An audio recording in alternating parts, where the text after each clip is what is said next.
Hi, my name is Tyler Reeb, and I'd like to welcome you to the Southwest Transportation Workforce Center's YouTube channel. And I'd like to thank you for tuning in to our most recent webinar, Cultivating Talent, Bridging the Gap Between Classrooms and Workplaces. We featured this webinar on September 7th, 2017, in partnership with the TRB Standing Committee on Education and Training, working with the National Transportation Training Directors, the National Network for the Transportation Workforce, and the American Public Transportation Association. In early January at TRB in Washington, D.C. at the annual meeting, we all gathered together and identified top priorities in transportation, education, and training, and we all agreed that a year-long focus on career pathway development that addresses critical transportation occupations and skills gaps was really the optimal focus for the year. And subsequently, we all developed signature webinars addressing different aspects of career pathway development within the transportation workforce. Today's webinar will feature 3 highly innovative programs that address different aspects of the transportation workforce continuum, beginning with Jason Tisco from the U.S. Chamber Foundation, who was the principal architect, along with Dr. Bob Sheets, behind the Talent Pipeline Management Academy. I'm a member of their beta cohort, and in the Southwest, we are using this methodology to develop talent pipelines within the transportation workforce development sphere. This is a highly innovative program that derives best practices from supply chain management and applies it to workforce development. Jason will be followed by Mandy Wolf, who will talk about her program in South Carolina that empowers students in grades 8 through 12 to get into the workplace, to get workplace learning opportunities, mentoring, to develop skills, both technical and soft skills, so that they are on a career path and ready to get into the workplace and get the education they need to have successful careers. And lastly, Kevin Nunez from Kuehne+Nagel, an international freight forwarding firm that developed a 21st century private sector apprentice program to address their workforce needs. You're in luck. This is a highly instructive webinar with 3 great panelists. And without further ado, let's hear from Jason and the Talent Pipeline Management Academy. Thanks a lot. We consistently survey our members, and what we have consistently heard over the years is that this issue of the skills gap and trying to access a better workforce, a more skilled and competitive workforce, is kind of top of mind for our CEOs. And this is not something that kind of wanes from year to year, but it's been pretty consistent over the years. So we wanted to try to figure out, well, instead of just kind of going to the hill and keeping asking for a federal solution to this problem, what can we as the business community do to more proactively address it? And part of the reason that we're thinking that way is because the skills gap is a little bit different than it was in the past. So as I was mentioning, kind of the conversations changed within our federation. And, in previous years when we would talk about the skills gap, it was always something that was seen as like a gathering storm on the horizon. It was something that we saw coming, that we can anticipate, but we had plenty of time to get ahead of. Well, that storm has hit, and our companies are living and breathing it on a daily basis. For a long time, we've kind of tracked employer perception of the skills gap. We know over 90% of CEOs, again, are consistently saying that they believe there's this critical skills gap facing their companies. But what's different today is we know half of companies are unable to fill open vacancies, and those vacancies are staying open for longer periods of time. And the more frightening statistic that we surfaced was that nearly 40% of our companies are unable to take on new business because they don't have the human capital to do so. So as we talk about kind of anemic growth in the economy and how we're able to compete, in an economy that's going to increasingly compete on talent, we know that we have a shortage, and it's something that's really impacting our national competitiveness. So this is no longer just about trying to do the right thing and making sure that there's alignment between education and workforce, and we're getting people connected to jobs. This is really about creating highly effective talent pipelines that are going to drive our competitive advantage in the marketplace of the future. So that's why we wanted to get involved, and we wanted to make sure that we were coming up with what is essentially a business solution for a business problem. So that's how we arrived at talent pipeline management. And the way we've approached it is saying if we're actually going to get different results than we've had in the past, we need to approach things differently, which means we need to fundamentally kind of flip education and workforce systems on their head and introduce a new paradigm, one where we reinvent and transform what employer leadership looks like in education and workforce partnerships. And to do that, what we're trying to do is leverage lessons learned from supply chain management, and I'll apply them in innovative ways to education and workforce partnerships. That does not imply people are products or schools or factories. What it does imply is that the business community has now for decades been really innovating their supply chains, making them performance-based, making them global and sophisticated in order to create shared value and shared competitiveness. But we've yet to really kind of translate those lessons learned around how to establish highly effective, data-driven, performance-driven partnerships into our education and workforce systems. So we tried to take a first cut at that, and we introduced a white paper back in 2014 where we said it's time to move beyond the metaphor and actually get down to brass tacks about what we're asking employers to do differently if they were to engage in a talent supply chain approach. And what is the technical assistance capacity building they need to play this new role as an end customer of flexible and responsive talent supply chains that are performance-based. So that's the idea. And we tested this idea in 2015 with 7 pilot sites around the country where we tried to say, well, what does it actually mean to do a supply chain approach? What are we asking employers to do differently? We've taken the culmination of that learning and put it out in an implementation guide that we released in 2015. And since that time have been organizing that content into a full-blown academy and curriculum and a set of implementation tools. So over the course of this past year, we have been piloting what we call the TPM Academy. We've been refining the curriculum that we believe kind of defines what an end-to-end talent management process looks like in the new era. We've also developed some prototype software tools to help automate a lot of these features to help with data aggregation on the demand side. As we've developed this academy, we wanted to test it and constantly refine and learn as a peer-to-peer network within the business community.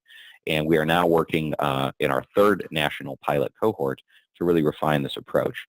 So you'll see in this next slide, we had just a number of logos of the wide variety of organizations we've currently worked with over this past year. And we're working with about 60 plus communities now across a wide variety of industry sectors.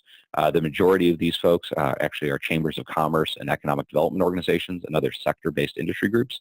But some of them are workforce boards or other types of organizations that are trying to organize employers on the ground.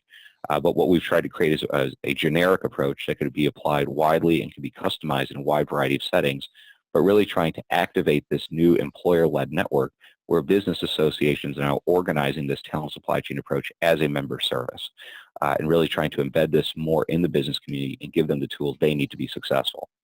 So moving right along, what are we actually asking them to do as part of the academy? Well, what makes up the TPM process is kind of 6 strategies that when pursued in a particular scope and sequence, make a supply chain approach. And the first one, we focus on organizing employer collaboratives. And that's coming up with a new business model for how the business community comes together, how employers specifically come together around a shared value proposition and shared pain point where they require a supply chain solution. This isn't for all jobs, but it's really for those jobs where there's chronic skill shortages, where hope is not a plan, and employers need a more sophisticated solution that's really based on getting them a return on investment.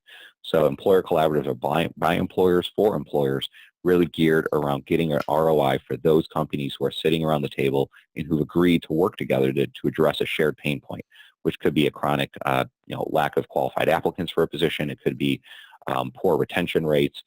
It could be an issue of trying to get individuals up to full productivity faster, but really having employers define what is the metric of success that we're organizing our collaborative around and that we're always going to need to come back to know whether or not we've been successful.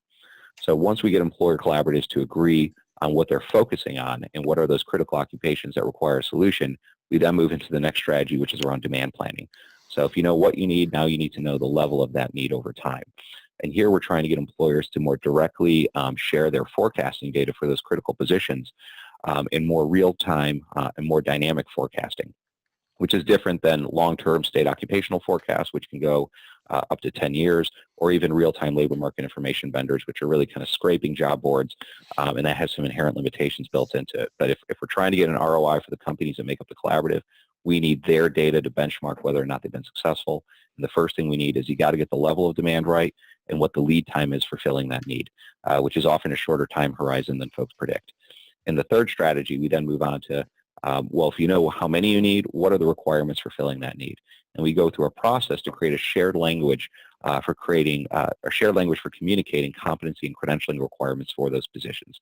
That does not mean we're aiming for an average fit or lowest common denominator, but we're trying to get employers to get much more tactical about how they're defining the skills, competencies, and credentials that are required or preferred for those positions, but to communicate them through a shared language so we know how they're similar and, importantly, how they're different.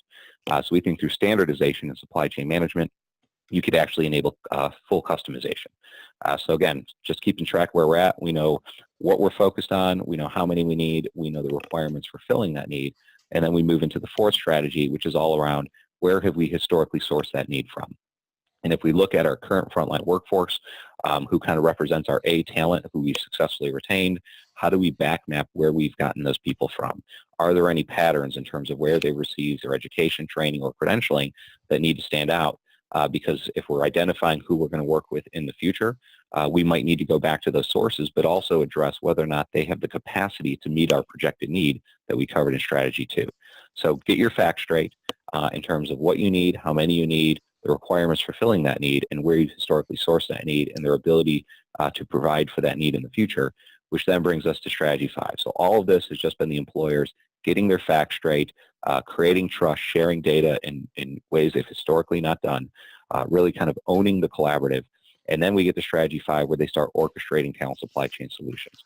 And this is where they make decisions around what are the performance metrics that we're going to keep track of to know whether or not we've been successful. Not only those bottom line measures that brought us together, like reducing time to fill positions or reducing or increasing retention rates, but then also looking at key inputs that they're going to look for in their supply chain, which could be a particular credential attained, number of enrollments and completers, things like that. We also have them go through an exercise of identifying who are their preferred providers, the Tier 1 preferred providers who are one step removed from employment, the Tier 2, which could be a high school feeding into a college, and you can go back as far as you want, but begin mapping the supply chain and begin identifying what are the roles and responsibilities of each program and institution in helping develop that talent pool. And then we have employers go through a process where they co-engineer the curriculum and training with those providers so everybody knows who's responsible for what, including what the employers are going to be responsible for, because they now have skin in the game in a more direct role in the delivery of education. And then the last strategy is just adding continuous improvement. Don't go chasing solutions in search of a problem, but instead really look at the data that you've been collecting in the partnership, identifying where the supply chain may be breaking down, whether it's on the supply side or on the demand side, because some of those challenges might actually be because employers are not signaling in the right way, or things have changed that employers require, but it hasn't been signaled to those providers. But use kind of a Lean Six Sigma process to begin rigorously identifying continuous improvement opportunities, doing a root cause analysis, and then testing and scaling solutions.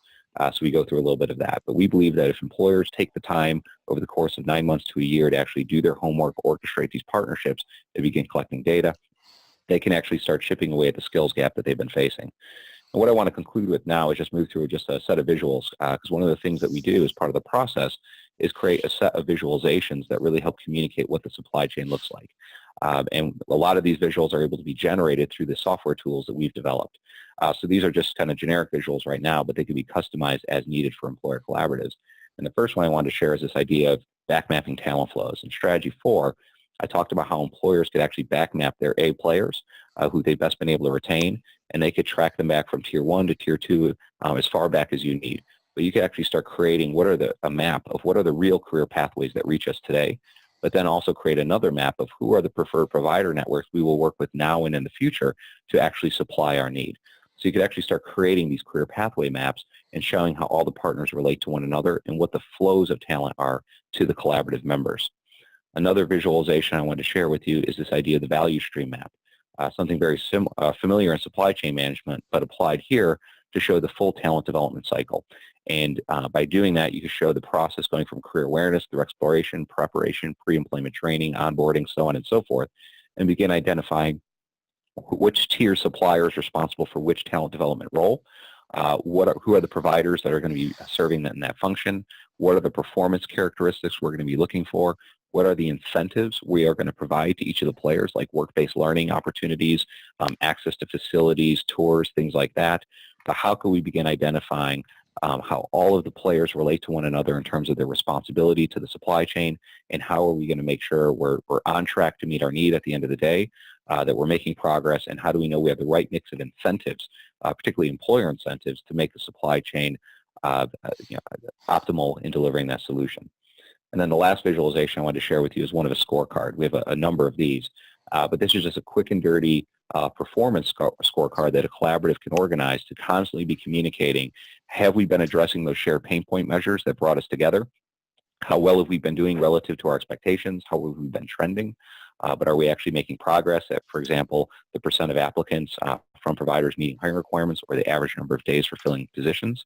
But then we could also track key driver transition measures, like the number of students actually entering or completing a given program, or a number of students actually completing or acquiring a credential of value. So all these things that could be communicated to employers to say, what's the health of our supply chain? How are we doing relative to expectations? And then how do we use this data, even at the provider level, to make decisions about where we need to make interventions, or perhaps make decisions about switching to different providers, or increasing capacity with one and downgrading from another. I know this was a lot to absorb all at once. This has really been kind of the culmination of over 3 years of work and experimentation. But if you want to learn more and look at the many different publications and resources that we have, you're welcome to visit thetalentsupplychain.org. You'll find all of our signature publications, including the original white paper. And you'll notice that we have the TPM Academy curriculum on there. We are actually going to make that publicly available for the first time on October 16th at our National Workforce Conference in Washington, D.C., which is free and open to the public. And anyone who wants to join that, we'd encourage you to go online and register and come join us. We're going to be talking about a number of different workforce issues, but we are reserving half the day to really bring the TPM network together and talk about how we're all implementing and learning together as a peer-to-peer network. We also have other things on there like videos and case studies and other articles and blogs that might be able to help introduce this to you in your network. So we encourage you to visit that website and take a look at some of the resources that we have. And I believe last but not least is, it's not on there, but my contact information, Tyler is able to share with you all. So to the extent that you have any questions, I'd be happy to connect with you now or after the webinar. I encourage you to just reach out to us anytime. Like I said, we're not a top-down organization. We're a network of the ready and the willing. And if any of this resonated with you, we encourage you to get involved and join the movement. So I'll stop there and hand things back to you, Tyler. Great. Thank you, Jason. Yeah, anybody on the call, we will be happy to distribute contact information of all the panelists thereafter. As I've mentioned, you're getting a great opportunity to listen to some real innovators in workforce development. For what it's worth, one thing I'd like to emphasize about the Talent Pipeline Management Academy is it's really helping employers understand in a very clear, accessible way systems thinking, supply chain thinking, which already resonates in the business community, and really imparting the notion that meaningful, sustainable workforce development needs to be intentional and planned, and it cannot be a random activity. And I encourage you to go to TPM and check out all the resources that Jason just mentioned. I'd like to now introduce Mandy Wolf, who is the Work-Based Learning Coordinator for the Rock School District in Rock Hill, South Carolina. What Mandy brings to this webinar is, I think, often a very overlooked opportunity within workforce development, and developing workforce development systems don't begin after college. It's a partnership between K-12, work-based learning opportunities that feed into technical schools and vocational training and career and technical education, four-year universities, graduate programs. And what Mandy's going to talk about is really some on the one hand, very practical approaches, but at the same time, very innovative. And what we'll, we're going to go ahead and hand the controls over to you, Mandy. But I'd like everybody to listen in and be prepared to hear about some great opportunities to innovate in the 8 through 12 sphere. Ready to go, Mandy? Yes, thank you. And if you click the screen, you'll have control. Okay. All right. Okay. I am located in Rock Hill, South Carolina, and that's just below Charlotte, North Carolina, which there's a huge international airport there. We are located along right between I-77 that heads north and south and I-85 that heads west and east, and not far from I-40. And then we're not but about 3 hours from the Port of Charleston. So our school district's location in the state set us up to be an area that could be innovative in the area of distribution and logistics. So I want to go back and tell you where we started with the logistics, warehouse distribution and logistics program, and then tell you how it fits into work-based learning, or how work-based learning fits into the logistics program. Back in 2008, our economic development people, an advisory board, it's a county-wide economic development advisory board, started realizing that the supply chain industry was going to have problems hiring people, and there was a skills gap. This was in 2008. And they came to our director and teachers and made a proposal of, let's start a high school warehouse distribution and logistics program. So it did take, a couple of years to get it rolling, but with the businesses, and the main business that partnered with us was MHI. And they had a man there named Alan Howie that knew a lot about education and helped with the curriculum part of warehouse distribution and logistics. But our school board saw a need and recognized that we needed to start filling the skills gap and to start getting high school students ready to go into the warehouse distribution and logistics industry, because it's just absolutely booming in our area. And the businesses were all saying, we already have a problem with hiring enough qualified people, but we see 5 and 10 years out a bigger problem. So with their vision, they began our warehouse distribution and logistics program. And we have a big advisory group that works. We have stakeholders that are still involved with it even since 2008.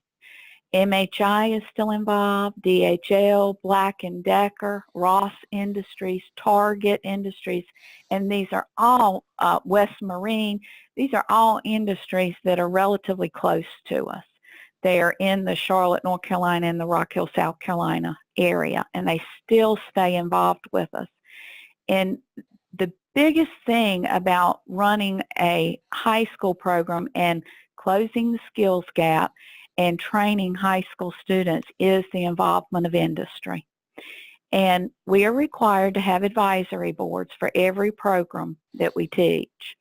And we keep all these people on our advisory boards, and they work with us and they tell us what their needs are, what they're looking for in employees, and they help us with how we can train our high school students to fill the skills gap. So those are our founding stakeholders. And our mission for every student, and this is statewide, it's our mission, but it's particularly important, with our students here at the Applied Technology Center, is for every student to be college and career ready. We want every student that graduates from a South Carolina high school, and especially right here in Rock Hill School District 3, to be ready for college, to be able to read and write and critical thinking, and be ready for a career, and specifically be ready for a high-tech career. So those are our goals and what we're trying to accomplish in training our high school students. And as I mentioned, let me click to the next screen. There it goes. Whoops. Can I go back one? There we go. Why logistics and distribution? Well, it's huge in the whole United States, and for the reasons that I told you earlier, just with our location close to ports, interstates, and international airports, it's huge for our whole region, really our whole state, but particularly right here where we are educating these students. It's the second largest employment sector, so there was every reason given that our board should support this as a career pathway for our students. Annually, there are going to be more than 10% of all new jobs in America are going to come from the logistics and distribution field. So our businesses, our community, our students, our parents, our board, everyone got on board that we see a need. The industry's telling us of the need, and we can fulfill the need starting in high school. Not waiting until these kids get to college, but starting in high school. Okay. There. Warehouse and distribution center operations really is a huge career path program. There's not one particular career path that a student can go into, and that's the only choice within the whole industry. So we make that very clear to students. We have students that may be taking marketing classes at ATC and going through the business career path, but wind up in the logistics field. So it's very broad range. It has so many different jobs within the career of warehouse distribution centers. So we cater to all those different positions here at the Applied Technology Center. Next screen is, whoops, no, that's not the next screen. The next screen I thought was the career pathways. It may be a little bit further down, but let me just speak on that for a minute. Within the logistics supply chain, you have everything from dispatch and driver management all the way over to shipping and receiving and producing, and then it crosses over into other career fields of businesses and marketing and sales and customer services, and then all the way over to financial administration, finance, purchasing, supervisory. So this career path for warehouse distribution and logistics really encompasses so many of our classes that we teach. We teach 22 core subjects at the Applied Technology Center that cover a lot of career fields, but the distribution field covers a lot of those courses. So we make sure that students know and understand that. My place in this, we have a teacher, Dave Finley, that teaches the actual warehouse distribution and logistics classes. My place is the work-based learning coordinator for the district. I help set students up in workplace opportunities. So that's where I come into play, is I support the class of warehouse distribution and logistics. I support employers by giving them students in different positions that are considered work-based learning opportunities.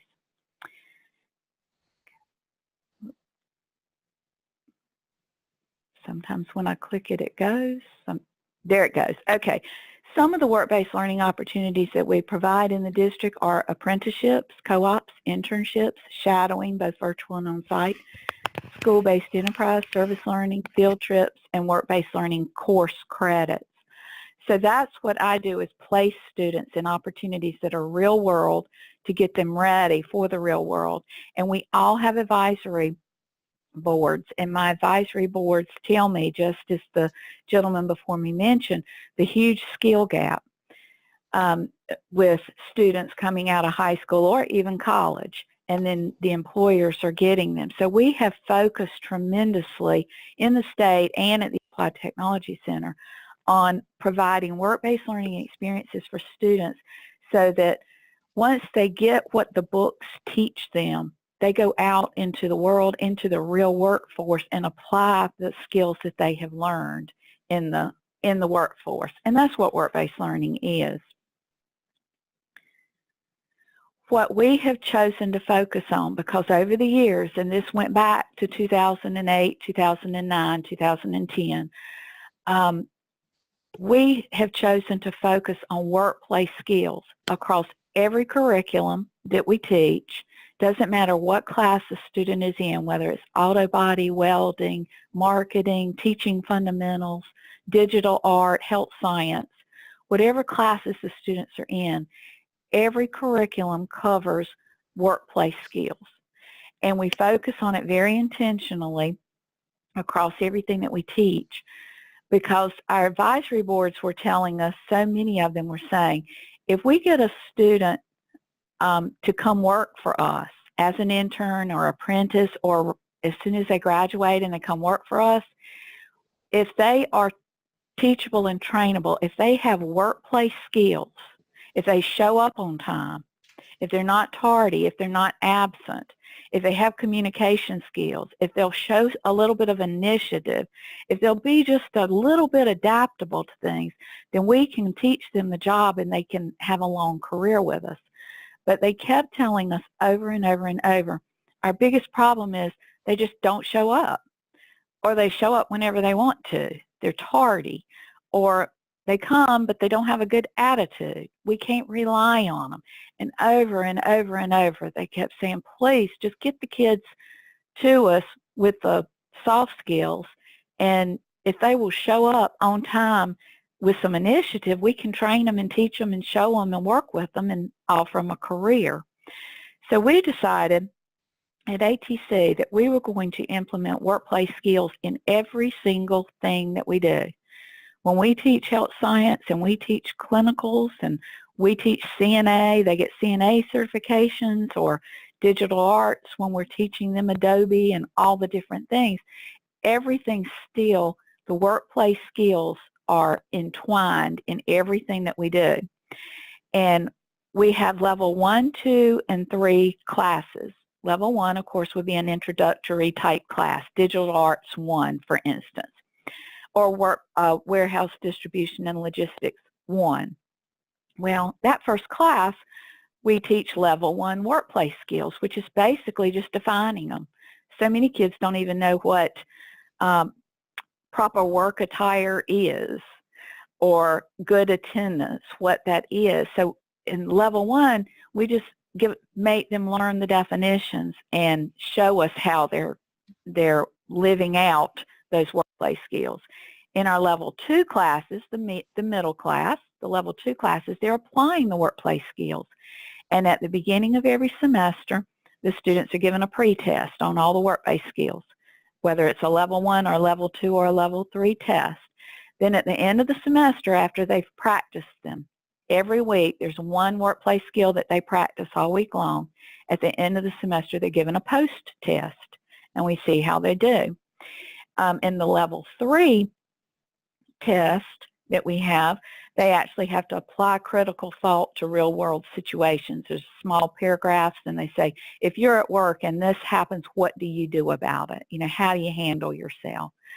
So we really work these workplace skills into all our classes all week long, all semester long, and test the kids on it, and then they receive certificates at the end of each semester based on how they've demonstrated the workplace skills and how they've done on the workplace skills testing, along with all the regular curriculum of, in this case, warehouse distribution and logistics.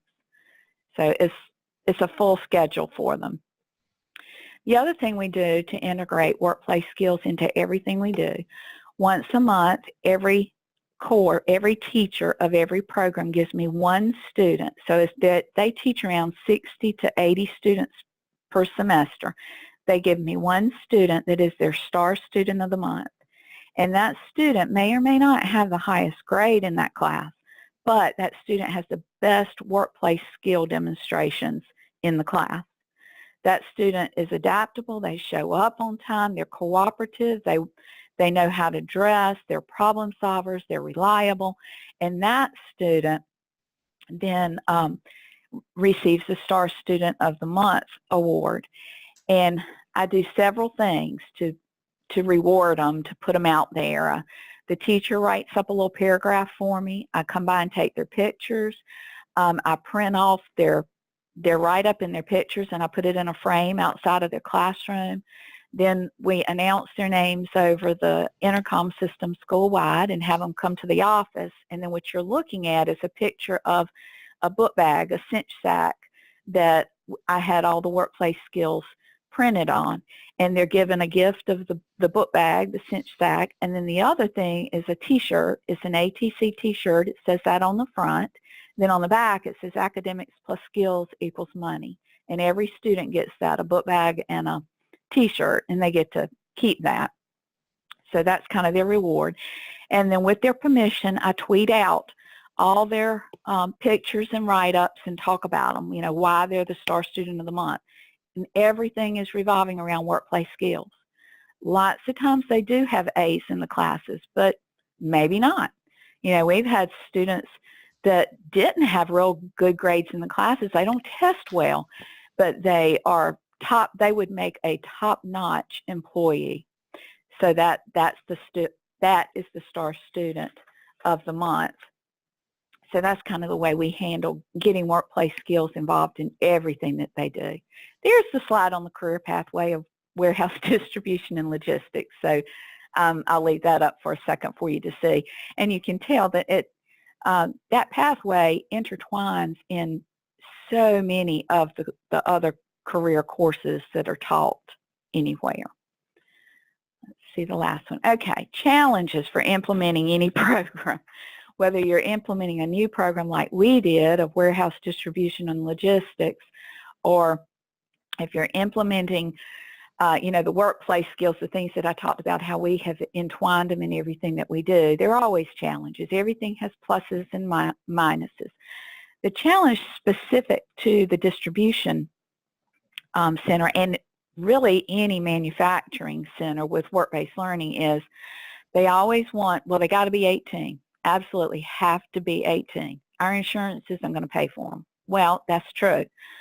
The business's insurance is not going to pay for them. But we in Rock Hill School District carry our own insurance on our students that go out into the workplaces. It's called an evidence of coverage form. And we carry our own, the district carries our own insurance. So if a student is going out into a workplace site to work, and they may or may not be getting paid, usually they're getting paid, but even if they're not, that has nothing to do with it. They are going to a workplace site as a student, and we cover them on all liability insurance, workman's comp, everything. The district has the policies on that. So we can start apprenticeships at age 16 and send interns or apprentices out to businesses. And while they are there as a student, learning and working, they are covered under our insurance. So I always present that to businesses so that they understand. I know your insurance says a student can't work there because they're not 18, but we are going to cover them if you can allow them into your businesses. Sometimes it's hard still, for businesses to understand that, because I guess maybe they think it's too good to be true, or sometimes business lawyers just go, no, it's not worth the risk. Don't do it. But it really is. It's an investment, and, if the schools can cover them on the student insurance side, then it really is worth it. Another issue we have some problems with is transportation. Not every high school student has a car or a truck to get to and from work. We do not have public transportation where we are located. We don't have a public bus system or a subway or a rail system or anything like that. But one thing we do have, we are located right beside our Rock Hill School District warehouse. So what happened was, when warehouse distribution and logistics class got formed, our teacher walks our students over to our school district owned warehouse, and they completely took over the warehouse. They have brought it all up to the 21st century. They have everything barcoded. They have everything organized, and our students on a day-to-day basis during class run our school district warehouse. So our kids are getting day-to-day experience every day, walking over to our facility services and running the warehouse with our also district employees that do work in the warehouse. Another thing with transportation is we sometimes can get a Rockville School District bus to take a student to an apprenticeship. It's hard to work it out because we don't have a ton of extra buses around and you're just hauling one student, but that can work sometimes. And most of the time, though, the students or the parents, if they need to go somewhere, like if they're going to Ross Industries to work or U.S. Foods to work, most of the time they are able to get their transportation. A few other difficulties that we ran into that I know employers are well aware of. One problem was that we found that we're getting students at ATC, you know, 9th, 10th, 11th grade, and their math skills are too low. They're not up to industry standard. So along with the workplace skills that we have integrated into every class that we teach, we've also integrated business math into every class, teaching them how to use a ruler, teaching them how to do fractions. We always find that so often that the students had all this in, you know, late elementary school, but they've forgotten it. So we integrate it again so that our students are career ready and able to go into the businesses and use the basic math that they need, that the businesses are telling us that these kids just don't have them. So that's how we've met the challenges, is integrating it here at ATC and working with every student to make sure that they are college and career ready. That's it for me. Thank you, Mandy. That's tremendous. Some of those challenges to implementation that you spoke of and the way you addressed them are really critical. I want to touch on a couple quick things while it's fresh in mind, but before I do that, I'd like to invite everybody who would like a copy of this PowerPoint to just put your email and your name in the chat box, and then we'll be sure to send that out. We'll also include contact information for the Talent Pipeline Management Academy that Jason mentioned earlier. And Mandy and Kevin, are you okay if we include your contact information in the PowerPoint that goes out as well? Yes, please do, and please include our Twitter accounts on it so everyone can follow us on Twitter. Okay, so what we'll do then is we'll go ahead and capture information from each of you about what you'd like. And it's interesting to see how quickly people are punching in their email accounts, which means that people are enjoying the presentations, which is always encouraging. A couple of things before I get to Kevin and the great program at Kuehne+Nagel. I very much appreciate, Mandy, that you and your team change the name from soft skills to workplace skills, simply because that is what every single employer I speak to tells me, how critical soft skills are. So if they're that critical, I say we don't call them soft. I say we make them important. So kudos to you and your team there on a very innovative program.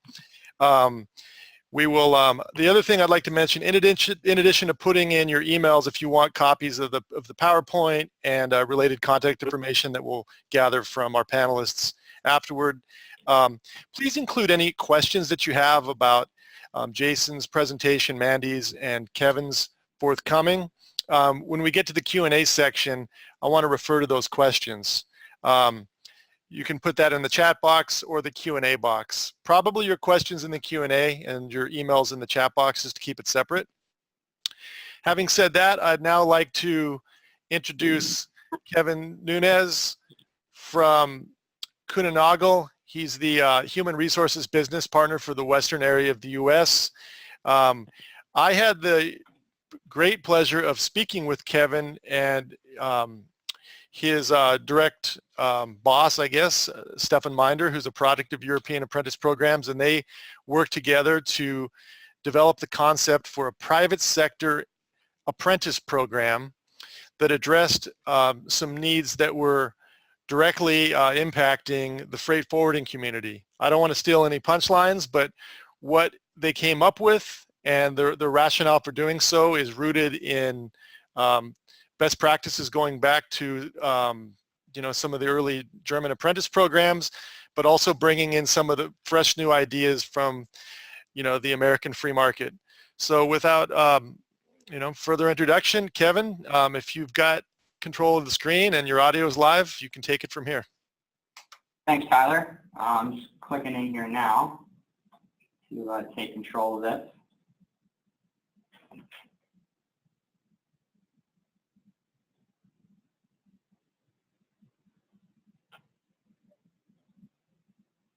All right, so it looks like I clicked and went going. Yeah, the first couple of slides, I just wanted to sort of introduce who we are as a company. Most people who don't import or export cargo have really ever heard of freight forwarders. Probably people are very familiar with, your UPSs, your FedExes, even DHL, which I think I heard from the previous panelists, because they're involved in a lot of the parcel transportation business, if you will. You can walk over to your local UPS and have a personal letter or package shipped to anywhere in the world. We basically do the same thing, except we move cargo. So, a lot bigger, more industrial type products. But basically all the products we use day to day. So who are we? We're a company. It has our 2015 numbers there. I think now we're closer, and especially with the currency moving in Europe as it has recently, we're closer to it being about a $20 to $22 billion company. We have 70,000 employees all over the world. Probably half of them are in our freight forwarding business, which we'll talk a little bit more about, and the other half are in a lot of the warehouse and distribution type centers that the previous panelist was talking about. And we're pretty much everywhere. Any place that has an airport or an ocean port, we're there. We also have warehouses all over the world. So we're about 1,300 actual sites in over 100 countries. In terms of where we are in the market, globally we are number one for sea freight. So we move more ocean cargo in freight forwarding than anybody else. For those who may not be too familiar what a freight forwarder does, probably the simplest terms is we're like a travel agent for cargo. So you see there everything on the screen. We don't actually own the boats or the steamship line. We don't own the airplanes. And although we do have actual Kuehne+Nagel trucks in Europe, in the U.S. we are on a broker or freight forwarder model. So in the U.S. we don't own the trucks. Basically what we do is we buy space on those different types of transport modes, and then we sell that to our carriers. So if you're thinking of yourself, why would you do that? Just think to the last time you tried to plan or sort out a vacation, and do you go to individual airlines, hotel websites, or do you go to a Priceline.com or a Travelocity, just to sort of give some comparison of what we do. And then obviously we have our contract logistics business there, which is basically warehousing. Companies pay us to do their warehousing. So it gives a little snapshot of who we are. We are a market and industry leader, at least we like to think of ourselves. We've been in business for 127 years, recently celebrating 125 years in business. Our presence in North America started in the early 1950s, entering the United States in 1966. Originally founded in Germany back in 1890. That's the next slide you're looking at right now is our North American presence. So we're about 10,000 employees in North America. So it's pretty cool as an American to work for a company like Kuehne+Nagel. Most people have or work for companies, organizations that have a very U.S.-centric view. It's a very interesting experience to work here. As you see, we're 70,000 employees globally. 10,000 of those are in the U.S. So it truly is an international feel to it, where we're just, although a big part, just a part of the entire puzzle, if you will. So apologies for the next couple of slides. They are very text heavy, so maybe we just try to listen through this rather than trying to read everything. But the topics Tyler asked me to talk about today is in regards to the apprenticeship program we just piloted and started here in the U.S. So an apprenticeship, you can call these things anything you want, internships, apprenticeships. We like to use the term apprenticeship because the whole concept of it is you're working for Kuehne+Nagel while going to school. You know, internships are pretty much the same thing, although in the U.S., I think your typical internship, you know, is your summer. You start in June, and then you're done at end of August, and you go back to school. While this is sort of a continuous round-the-clock type deal. So we started the apprenticeship program because we had huge challenges in how we staffed. Freight forwarding tends to be a very incestuous industry. You know, everybody knows each other. If you work for one freight forwarder, probably throughout your career, you might have bounced around through various ones, especially the big ones. So a lot of the hiring, it was a zero-sum game. We weren't getting anywhere. You know, we would steal some people from DHL, then they would steal some people from us. You know, we would hire a couple people from Panalpina, then the same thing would happen to us. So we were sort of always in this, you know, hamster wheel of poaching people away from our competitors. We had to do that, you know, to poach somebody off. You either have to pay a headhunter placement fee, you know, which can get expensive if you're constantly doing this. You also probably have to give somebody an incentive unless they're extremely dissatisfied with their current, you know, company or boss. We may have to lure them away with above market salaries. And usually those types of people who move for money, there's not real much loyalty to the company. So if you paid them a higher salary, they're very likely to leave if somebody else pays them a higher salary. So aside from poaching from our competitors, we also use the temp to perm model using temporary staffing agencies, which is really a complete roll of the dice. You know, the staffing agencies do tell you that they do screen candidates and whatnot, but pretty much when they show up, that's when you're sort of first getting your flavor of them. And while those folks, you know, while that we did enjoy some success, you know, in having the flexibility to see how they would perform in a temporary role for 3 to 6 months before offering them a full-time position, a lot of the backgrounds and candidates of folks who go to staffing agencies, more often than not, they might have been good for the job that we're hiring them into, but in terms of potential, you know, with their own competencies of getting into senior management, it just wasn't there. We saw that in our senior management. Anytime there was a role like, you know, a vice president role, a branch manager role, we often found that the best talent came from overseas and having to transfer employees, which can get expensive with relocation and visa costs and whatnot. We didn't really see ourselves exporting our own talent. And again, if you know, trace down the history of where our staff comes from, if we're using this temp to perm model, it wasn't really setting us up to have you know, the type of senior management in the pipeline, if you will. You know, the last couple of bullet points, you know, when we asked ourselves, you know, why was that so? How did we get to that? Freight forwarding in the U.S., at least in my experience, if you're not in the supply chain industry, it's not really known. It's amazing we're a country that imports and exports so much, and yet we're sort of a black hole of how that happens. And from the university or school perspective, you know, freight forwarding is rarely mentioned, if ever. People who take a 4-year degree in supply chain, for example, freight forwarding might be a chapter in one book, in one class that they take throughout their 4 years. So things like Incoterms, you know, different modes of ocean freight transportation, 20-foot, 40-foot, TEUs. A lot of the language that we use, we'll have to teach ourselves, even if we're hiring somebody who's had a 4-year degree in supply chain, which I think may be the closest thing you can get to having some sort of freight forwarding infrastructure. So that sort of set us up there. So what did we do about it? Well, we had to obviously do something ourselves here. We took a look at where our top talent came from. Tyler mentioned Stefan Minder, who's our vice president for the West area. You know, he was your classic model of somebody who we had to import from Europe.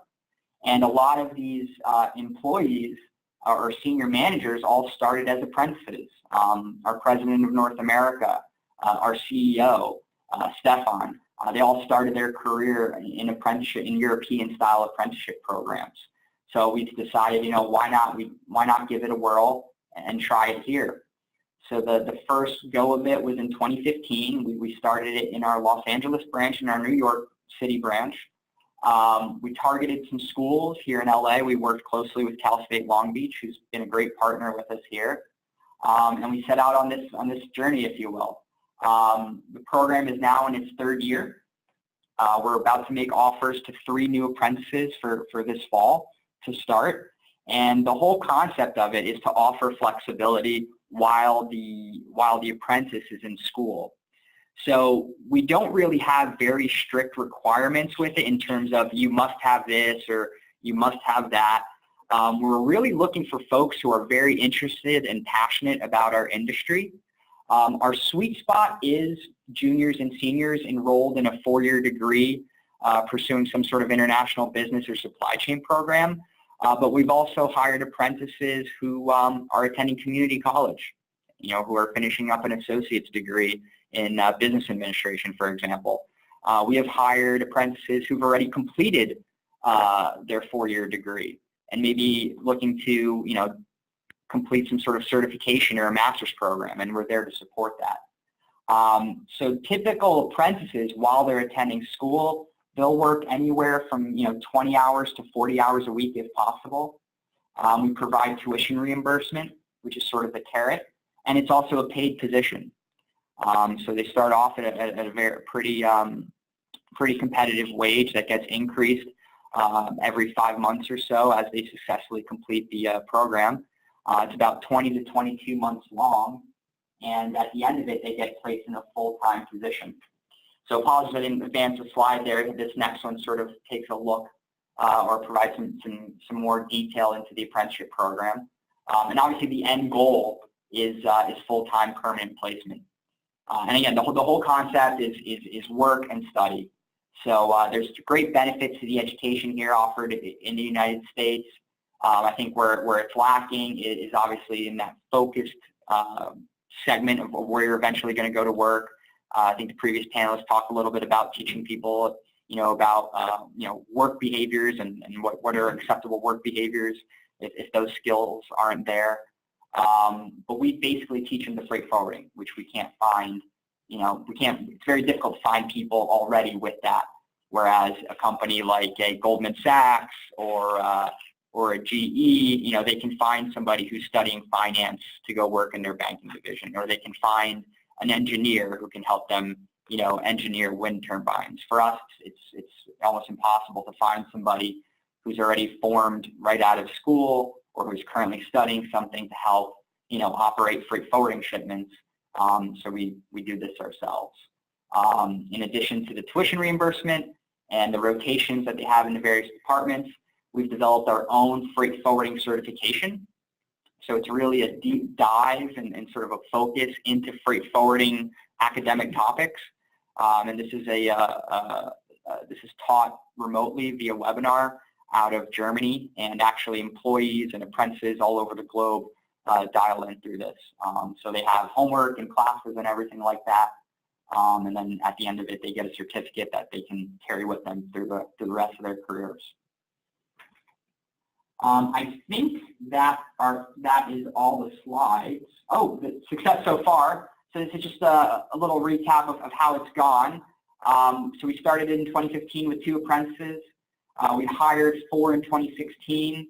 We're looking to hire 4 into this class, and we're making offers to 3 so far.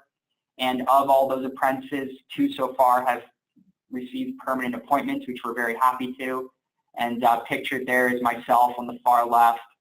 Stefan Minder there is on the far right, and in the middle there were 3 apprentices from the class of 2016 who we were there attending their graduation at Cal State Long Beach's GLS program, which is a certificate program that we obviously support through our tuition reimbursement program. So Tyler, I think that's it for the slides. I'm not sure if there's anything else you want to cover or anything maybe else that I might have missed. No, I think you covered it. I have some questions. We're now entering the Q&A phase. Thank you, Kevin.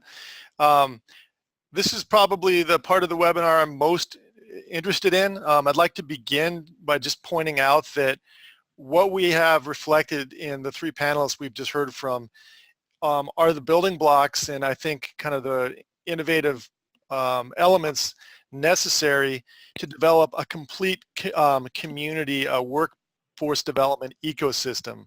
I think people are waking up in the United States and realizing, as I mentioned earlier, that this needs to very much be a proactive venture. It needs to begin in K through 12 with the kinds of innovative practices that we heard Mandy talk about. I've got a few questions from our Q&A box that I'll raise in a minute. There's also a critical need for developing pipelines, talent pipelines, as Jason talked about, that build upon career pathways, which really are just roadmaps for career development. The pipeline is really the mechanism that measures and creates that ongoing sustainable exchange between educators and employers.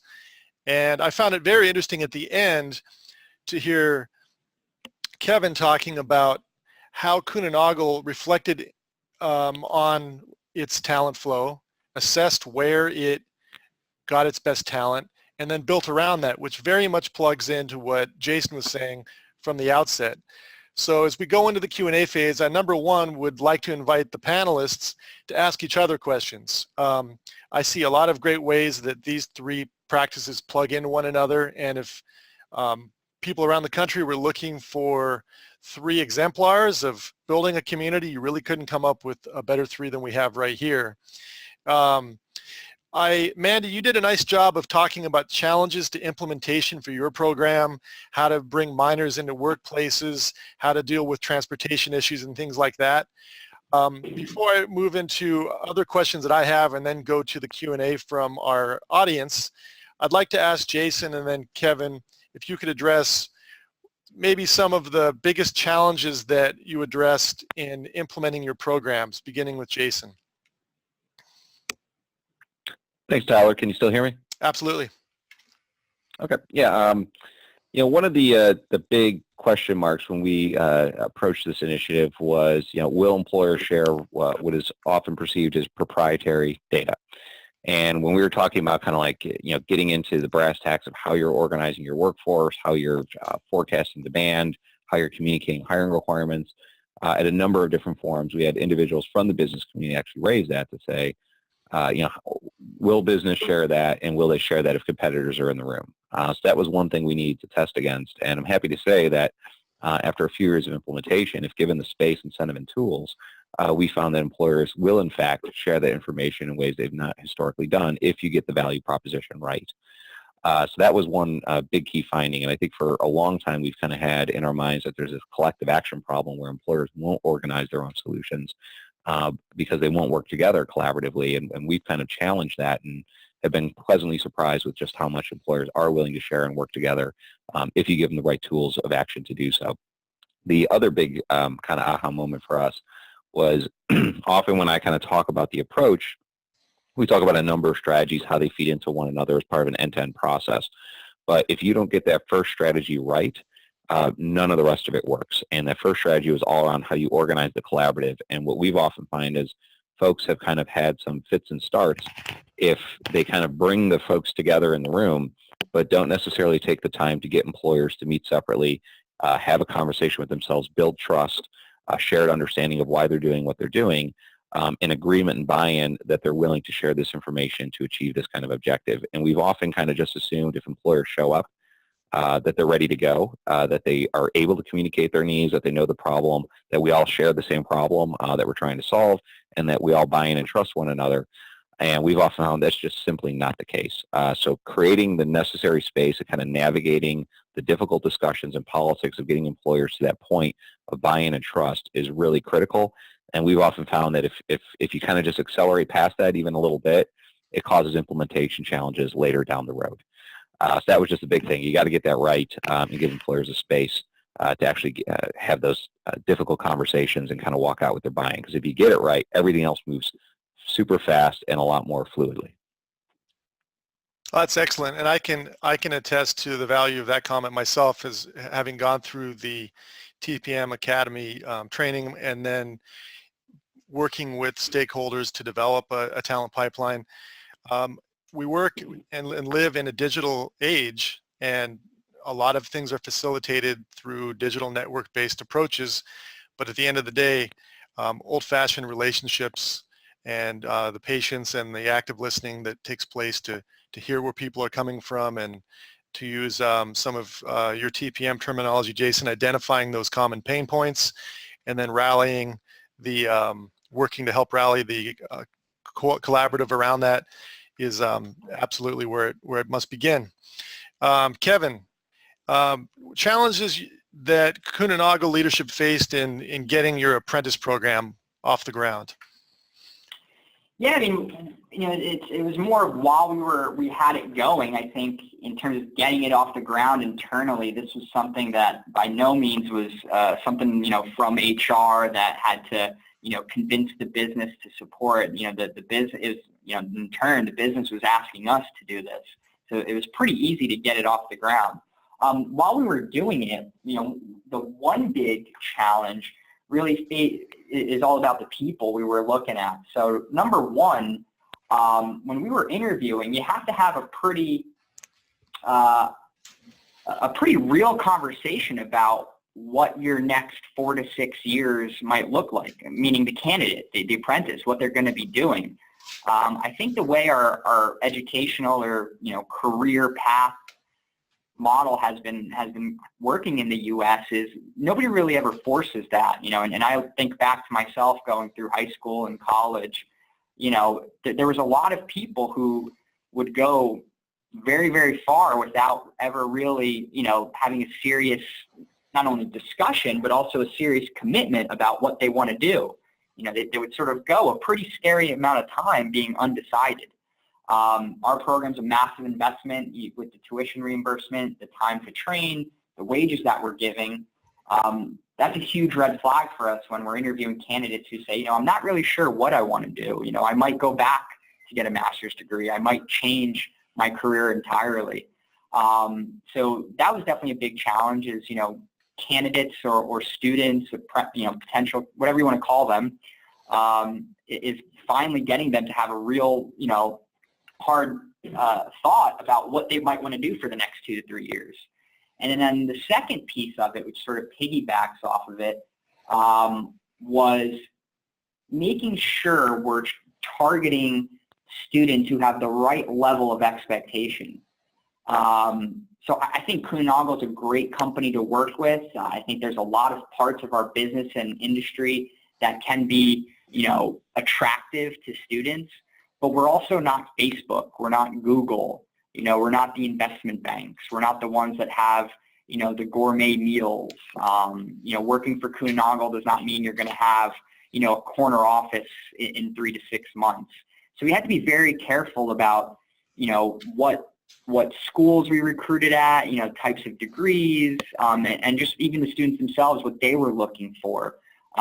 Because obviously we wouldn't want to make that investment for somebody who all of a sudden said, wow, this isn't what I thought it would be, or, I went to school and I expected to get a lot more. So I'm not sure if that answered your question or if I made any sense there. No, I think it does. It's learning how to identify the right candidate, and certainly listening to what candidates say and understanding what their notion of a career trajectory is, the kind of path they're on is certainly valuable. A couple questions from the Q&A box here on the Zoom platform. Liz, a question to Mandy, asking if she could get Mandy's email to share a certification. Liz, we will include Mandy's contact information on the PowerPoint that we send out, so just be sure that you've listed that in the chat box and we'll get that out to you. Another question from Maria Hart for Mandy. Do your students take ACT's National Career Readiness Certificate, and do your employers recognize that credential? All our students, every junior in all of South Carolina, this started 2 years ago, takes work keys.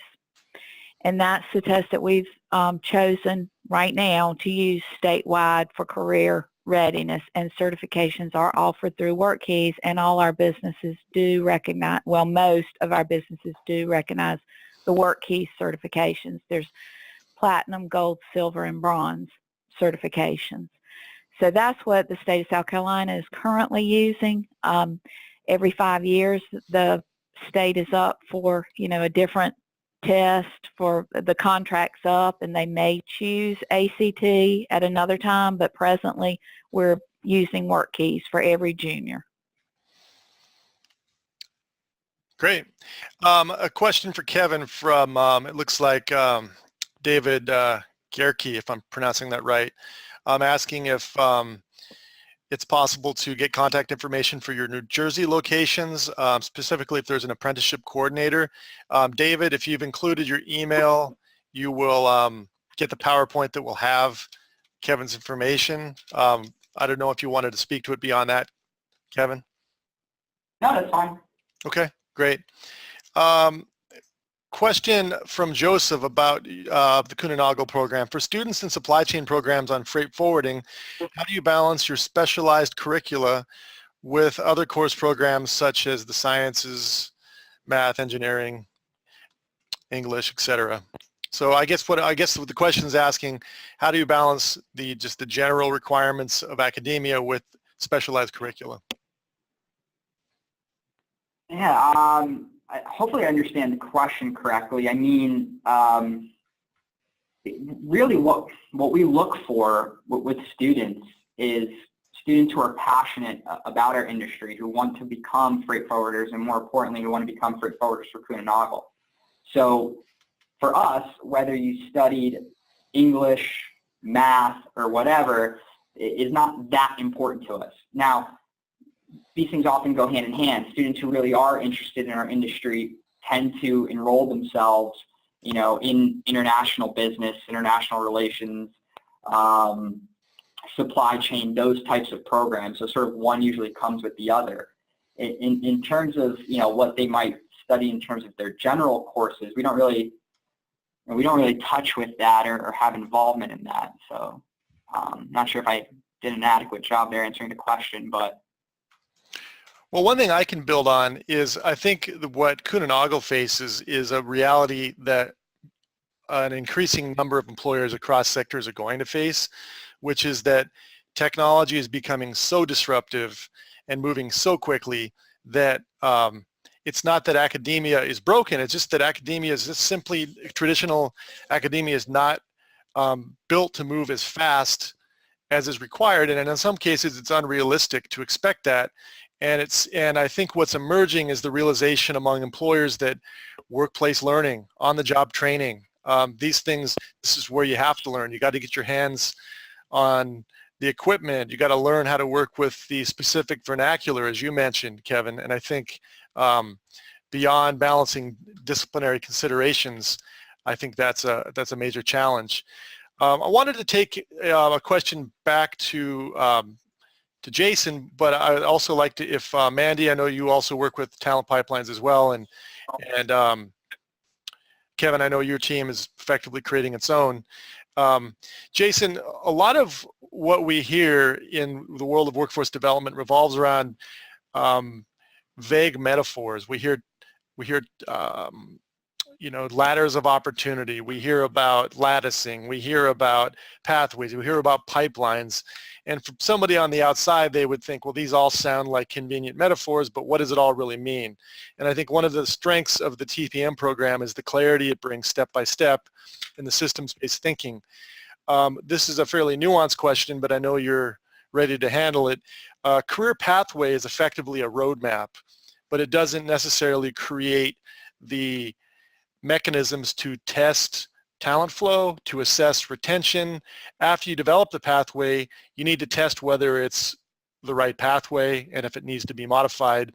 And my sense is that the talent pipeline approach that you and your team have developed gives employers and educators ways to test the efficacy of their career pathways.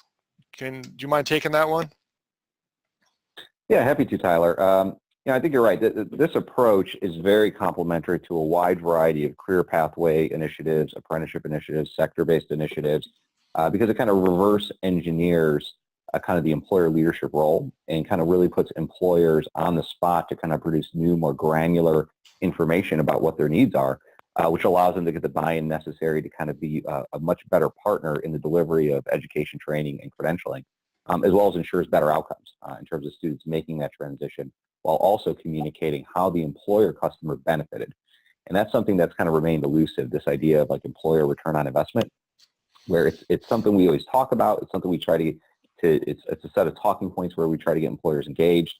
But by and large, in a lot of career pathways systems, employer engagement is a chronic problem where employers kind of get together early on but kind of drift off quickly or over time, and then what their role is and what they're asked to do is never really clear, except for example, we need you there to take on a bunch of internships or work-based learning opportunities, but without really understanding how it's being architected in a way to actually serve the talent pipeline to meet their needs. So we've just tried to kind of use this talent supply chain approach to give purpose and direction for the employer engagement part, and to really put them more in the driver's seat of what the partnership is. And when I've been with the U.S. Chamber for about 4 years, but prior to that, the bulk of my career was actually working in state government. And in that capacity, I had actually worked to kind of proliferate career pathway systems. And we were creating kind of career pathways and programs of study with high schools, vocational schools, community colleges all day long. The more the merrier. But these were all kind of theoretical career pathways where we were fine if the courses aligned, the credentials stacked, and the credits transferred, and we kind of felt that was all good. But we never really were able to uncover what are the actual outcomes students are having and which are the pathways that are actually real career pathways that reach destination companies and industries. So the thing that I like about talent pipeline management is by reverse engineering it, we make sure we're always keeping track of whether or not employers are closing, those employers at the table are closing the skills gap in a way that's actually generating a return on investment, not only for them, but as a result, it creates shared value for the students and workers who are now trying to navigate what are the real career pathways, not the theoretical ones, that are going to get me the results I'm looking for in terms of streamlining, moving me from an education environment to a workplace environment, and actually getting me up to full productivity faster.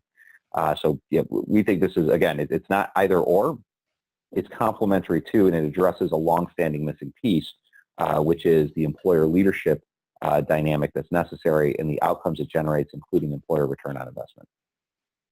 Thank you, Jason. One of the things that I think makes the TPM approach such a nice fit is it's based on best practices in supply chain management, which is market-driven. It entertains the notion that you have a chain of stakeholders with different self-interests and how they can be brought together in a market-driven environment to deliver the best possible product. And when you bring supply chain thinking to transportation communities, particularly in freight, but across the board, I think there's a general understanding of the value of that kind of thinking. And that's reflected in what we heard Kevin talk about with Kuehne+Nagel's decision to move away from the status quo in the freight forwarding community, which was, as you stated, Kevin, a zero-sum game. Very kind of reactive, poaching employees from different companies, driving up cost, eroding at retention, and ultimately your acceptance to look at the workforce development landscape as an iterative, ongoing process.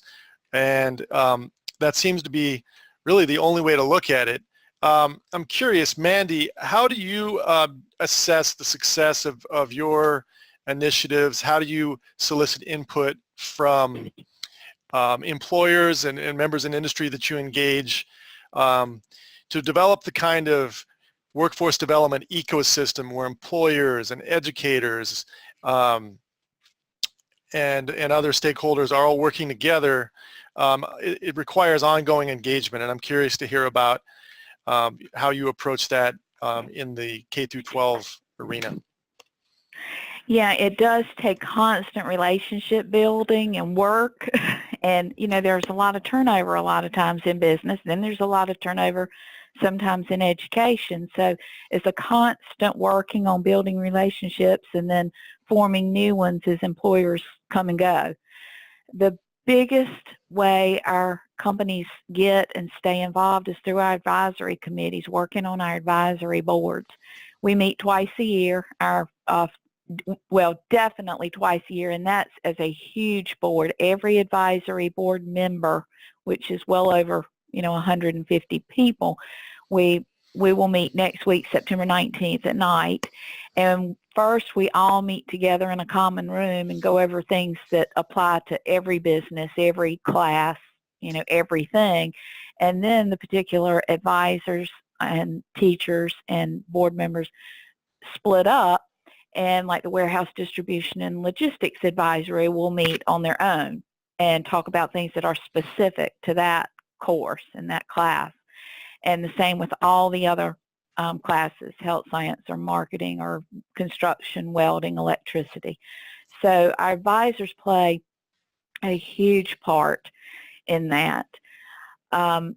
We also track our students after they graduate for 2 years. We track them where they go, and that is reflected in our school and state report cards on the South Carolina Department of Education webpage.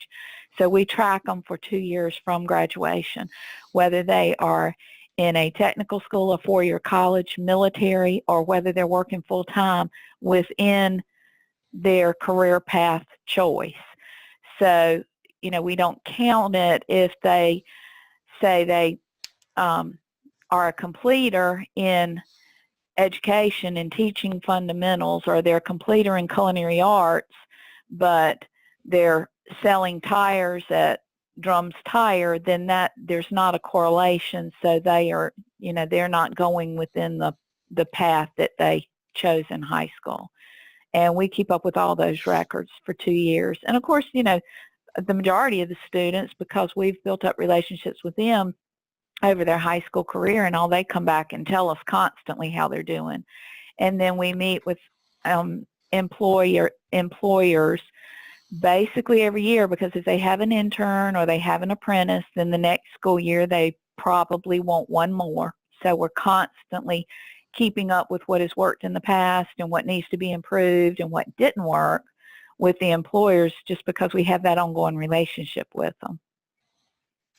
Excellent. Yeah, again, I can't agree more with the notion that in our age of instant digital deliveries, e-commerce, social media, relationships, and just picking up the phone in some cases, touching base, that's really indispensable, and I think all too often forgotten.